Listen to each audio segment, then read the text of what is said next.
भागामधून उभे आहात, काय पदवीधरांचे प्रश्न कसे मार्गी लावणार तुम्ही? सगळ्यात पहिले आपल्याला हा पदवीधर मतदारसंघ काय हे समजून घेणं आवश्यक आहे. मी आता इथे 5-6 लोकांचं ऐकून राहिलो होतो, याच्यामध्ये हे सगळं राजकीय भाषण चालू आहे. पदवीधराबद्दल फोकस कोणीच नाही आहे. पदवीधर मतदारसंघाची ही जी रचना आहे ही संविधानाद्वारे या प्रकारे केली गेलेली आहे की ही निवडणूक राजकीय पक्षाच्या चिन्हावर होत नाही. मागच्या कितीतरी वर्षापासून ही निवडणूक चालू आहे. प्रिफरन्शियल वोटिंग सिस्टीमची निवडणूक आहे. 10 लोक जर याच्यामध्ये उभे असले तर आपण आपला प्रिफरन्स वोट 1, 2, 3, 4, 5, 6 असं देऊ शकता. ही निवडणूक कोणाच्या विरोधात नाही आहे. कोण निवडून येईल कोण नाही येईल ते आहे, पण पदवीधर मतदारसंघ असल्यामुळे ही निवडणूक फोकस्ड असली पाहिजे. पदवीधर म्हणजे कोण? एक डॉक्टर पदवीधर आहे, एक चार्टर्ड अकाउंटंट पदवीधर आहे, ॲडव्होकेट पदवीधर आहे, BA BCom वाला पदवीधर आहे, एक उद्योगपती पदवीधर आहे, एक बिझनेसवाला पदवीधर आहे, आणि त्याच्यानंतर हे जे काही बेरोजगार आहे तेही पदवीधर आहे. आज पदवीधरांच्या इतक्या समस्या आहे, बेरोजगारीची समस्या आहे, बेरोजगारी इतकी वाढलेली आहे की ती म्हणजे कमी होण्याचे तर प्रश्नच नाही. ज्या प्रकार दुसरी गोष्ट, प्रत्येक पदवीधरांचे वेगवेगळे प्रश्न आहे. जर तो पदवीधर दुकानदार आहे तर त्या दुकानदाराचे प्रॉब्लेम वेगळे आहे, इंडस्ट्रीवाला आहे तर त्या इंडस्ट्रीवाल्याचे प्रॉब्लेम वेगळे आहे, नोकरी करणार आहे तर त्या नोकरी करणाऱ्याचे प्रॉब्लेम आहे. मी तुम्हाला सांगतो, आता शिक्षकांचे किती हाल झाले या कोरोनामध्ये. त्यांना बिलकुल म्हणजे अपमानजनक वागणूक मिळाली त्या शिक्षकांना, की कुठेही रस्त्यावर त्यांना उभं केलं, कुठेही त्यांना सुरक्षा नव्हती, आणि जे बंद चालू होतं कोरोनामध्ये, जे लॉकडाऊन होतं, अशा पिरियडमध्ये त्यांना तिथे उभं करण्यात आलं. आपण काम द्या त्यांना, कामासाठी मनाई नाही आहे, पण ज्या शिक्षकाकडून आपण अपेक्षा करतो की त्यांनी या शिक्षण व्यवस्थेमध्ये चांगलं काम केलं पाहिजे, त्या शिक्षकाला जर तुम्ही अपमानजनक वागणूक द्याल तर तो काय काम करणार आहे तुमच्यासाठी? पदवीधर युवकांचे प्रश्न सोडवण्याकरिता तुमच्याकडे काय ठोस रणनीती आहे सांगतो.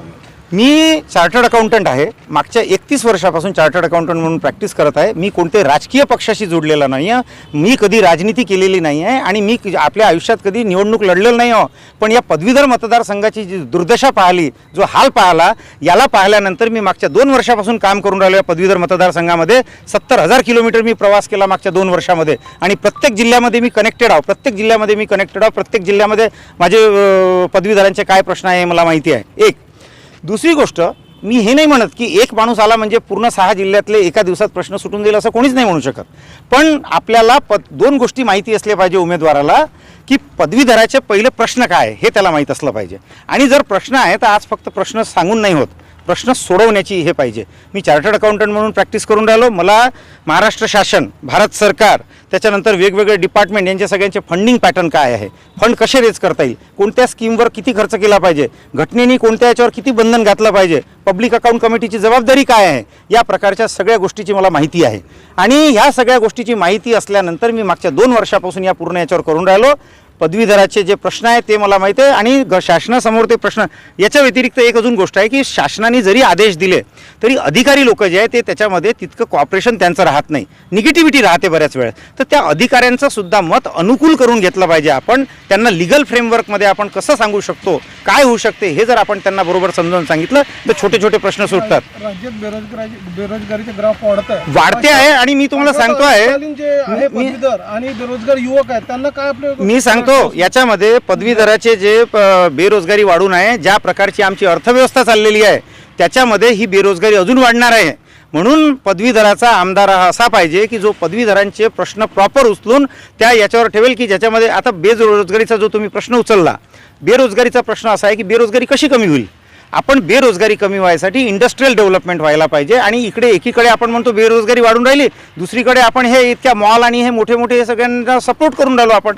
तर अशा परिस्थितीमध्ये बेरोजगारी कमी कशी होणार आहे? तुम्हाला लिगल फ्रेमवर्कमध्ये राहून काही ना काही निर्णय घ्यावा लागेल की बा या पर्टिक्युलर सेगमेंट. आपल्याला माहीत असेल, कदाचित नसेल माहीत तर मी सांगतो, आपल्या इथे MRTP ॲक्ट होता, monopolistic and restrictive practices act होता आपल्याकडे, तो खारिज झाला.